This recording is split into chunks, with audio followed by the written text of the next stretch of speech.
Pagaruyung, sebuah kerajaan Melayu yang muncul dari kabut sejarah, menyimpan berbagai misteri yang membuat kita penasaran.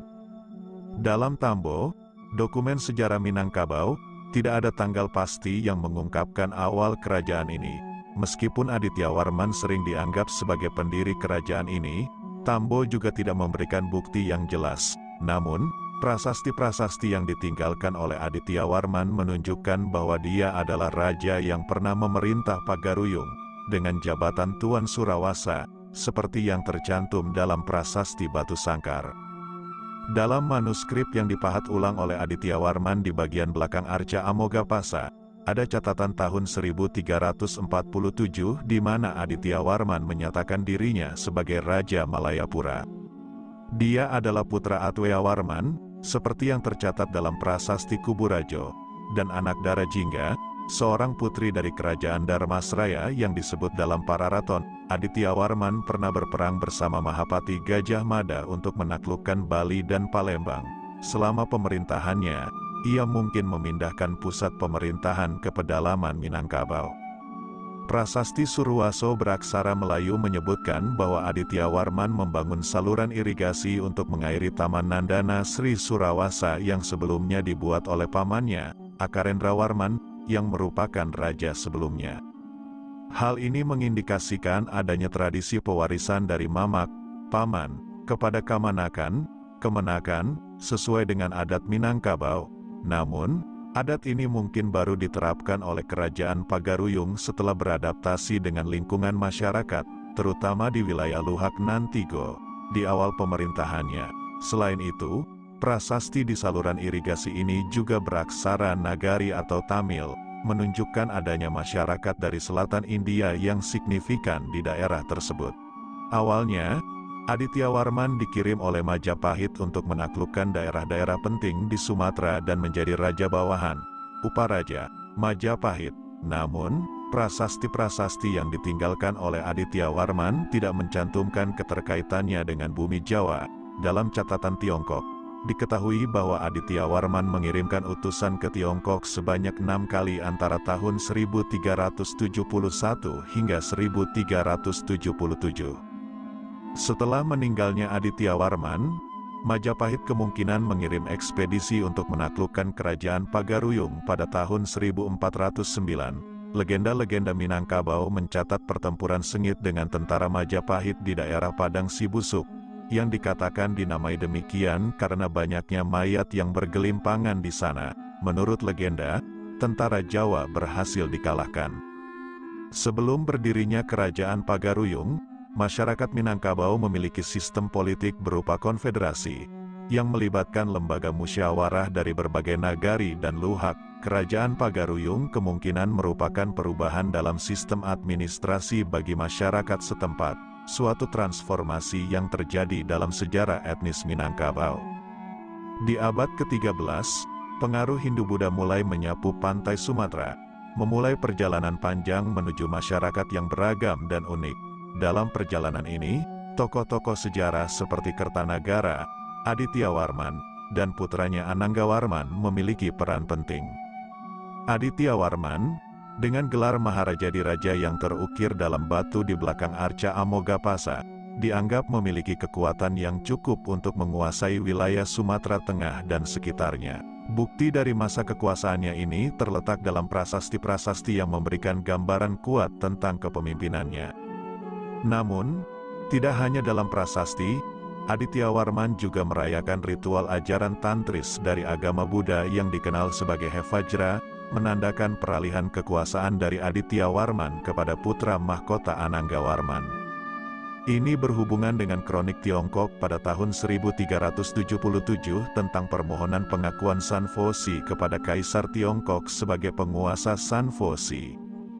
Jejak pengaruh agama Buddha masih dapat ditemukan di pedalaman Sumatera Tengah, seperti di kawasan percandian Padang Roko, Padang Lawas, dan Muara Takus. Kemungkinan wilayah-wilayah ini adalah bagian dari wilayah taklukan Adityawarman.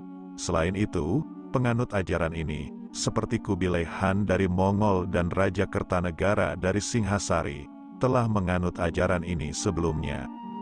Namun, pada akhir abad ke-14, agama Islam mulai menyebar di wilayah ini, membawa perubahan dalam sistem sosial dan budaya, terutama dalam hal sistem patrilineal. Sebuah catatan dari Suma Oriental yang ditulis antara tahun 1513 dan 1515 mencatat bahwa hanya 1 dari 3 Raja Minangkabau yang telah menjadi Muslim sejak 15 tahun sebelumnya. Pengaruh Islam yang lebih kuat mulai muncul pada abad ke-16, ketika para musafir dan guru agama datang dari Aceh dan Malaka.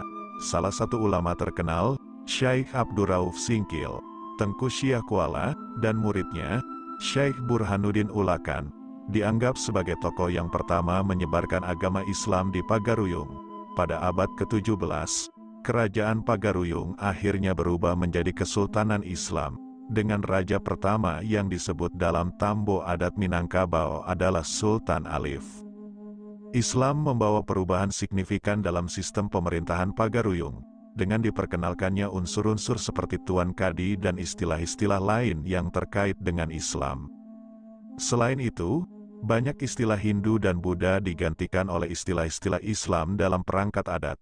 Namun, ada beberapa sistem dan cara adat yang tetap dipertahankan, yang pada akhirnya memicu perang saudara yang dikenal sebagai Perang Padri antara kaum Padri, ulama, dan kaum adat, sebelum Belanda turut campur dalam konflik ini.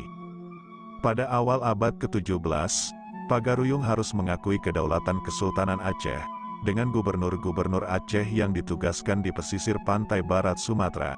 Namun, pada tahun 1665, masyarakat Minangkabau di pesisir barat mulai memberontak terhadap Gubernur Aceh, dan VOC mengambil kesempatan ini untuk menguasai kawasan tersebut. Sultan Ahmad Syah mengajukan permohonan kepada VOC untuk pengakuan kedaulatannya di Sanfosi, dan VOC menguasai pesisir pantai barat Sumatera.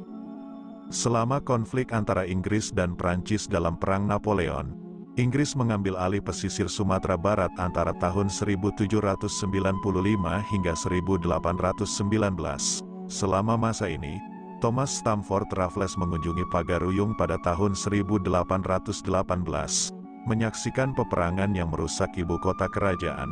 Namun, setelah perdamaian antara Inggris dan Belanda pada tahun 1814, Belanda kembali memasuki Padang pada tahun 1819, memastikan pengaruhnya di Sumatera dan Pagaruyung. Pada saat-saat menjelang Perang Padri, kekuasaan Raja Pagaruyung telah melorot, meskipun raja tetap dihormati oleh masyarakatnya.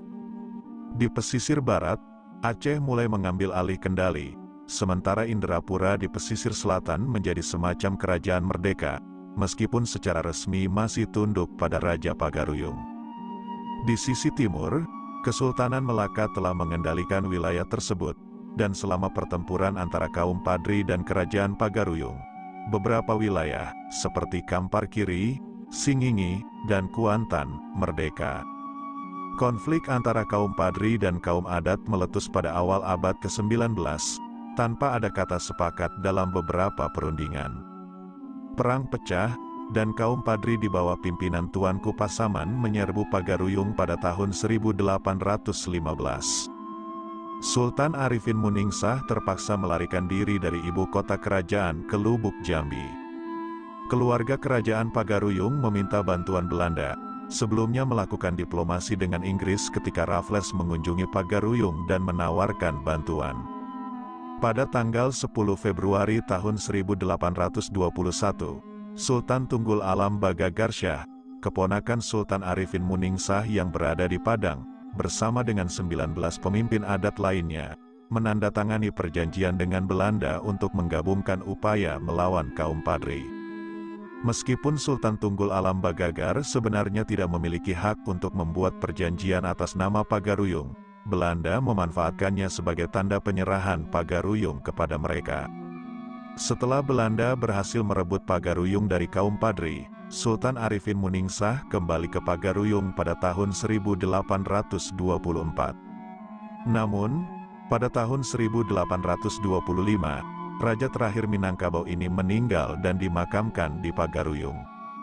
Sultan Tunggul Alam Bagagarsya, di sisi lain, ingin diakui sebagai Raja Pagaruyung. tetapi pemerintah Hindia Belanda telah membatasi kewenangannya dan hanya mengangkatnya sebagai Regen Tanah Datar. Keputusan ini mendorong Sultan Tunggul Alam Bagagar untuk berpikir tentang bagaimana mengusir Belanda dari tanahnya. Setelah Belanda menyelesaikan perang Diponegoro di Jawa, mereka berusaha menaklukkan kaum Padri dengan mengirim tentara dari Jawa, Madura, Bugis, dan Ambon. Namun, ambisi kolonial Belanda tampaknya mempersatukan kaum adat dan kaum Padri, yang kemudian bersekutu secara rahasia untuk mengusir Belanda. Pada tanggal 2 Mei tahun 1833, Sultan Tunggul Alam Bagagar ditangkap atas tuduhan pengkhianatan. Ia dibuang ke Batavia, Jakarta sekarang, sampai akhir hayatnya dan dimakamkan di pekuburan Mangga II.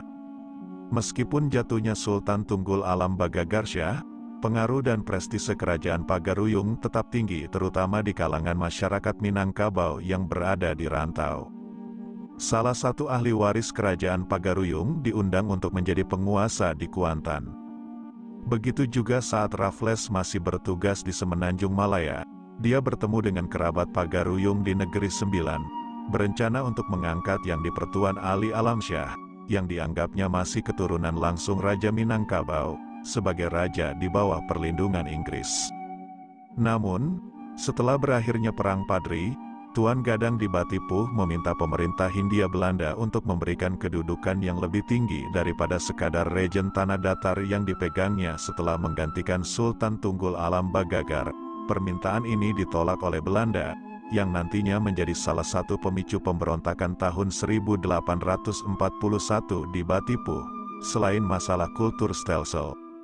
Menurut catatan Tome Pires dalam Suma Oriental, wilayah Minangkabau tidak hanya mencakup dataran tinggi pedalaman Sumatera tempat tinggal Raja-Raja Minangkabau, tetapi juga meluas ke wilayah pantai timur, dari Arcat, antara Aru dan Rokan, hingga Jambi, serta mencakup kota-kota pelabuhan di pantai barat seperti Pancur, Barus, Tiku, dan Pariaman.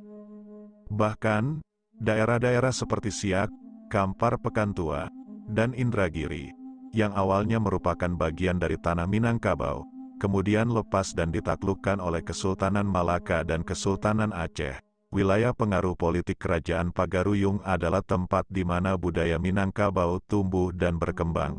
Wilayah ini dapat ditelusuri dari catatan dalam Tambo, legenda adat berbahasa Minang.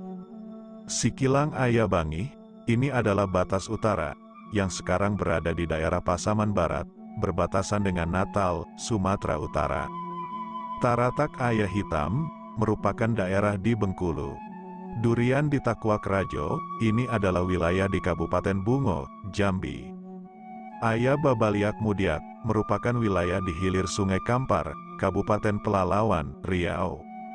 Pengaruh kerajaan Pagaruyung bahkan meluas hingga hampir seluruh pulau Sumatera, seperti yang tercatat dalam buku William Marsden berjudul The History of Sumatra, 1784. Lebih mengejutkannya lagi, beberapa kerajaan di luar Sumatera juga mengakui kedaulatan Pagaruyung, meskipun dalam bentuk hubungan yang beragam. Terdapat sebanyak 62 hingga 75 kerajaan kecil di Nusantara yang menginduk pada Pagaruyung, tersebar di Filipina, Brunei, Thailand, Malaysia, serta di sejumlah wilayah di Indonesia, termasuk Sumatera, Nusa Tenggara Timur, dan Nusa Tenggara Barat. Hubungan ini didasarkan pada gradasi yang berbeda, seperti Sapia Balahan, garis keturunan perempuan, Kuduang Karatan, garis keturunan laki-laki, Kapak Radai, serta Timbang Pacahan, yang semuanya merupakan bagian dari warisan kerajaan tersebut. Kerajaan Pagaruyung tidak hanya sebuah entitas politik, tetapi juga sebuah pusat budaya yang memancarkan pengaruhnya jauh ke seluruh wilayah Nusantara. Kejayaan dan warisan kebudayaan kerajaan Pagaruyung adalah bukti gemilang dari masa lalu yang tak terlupakan.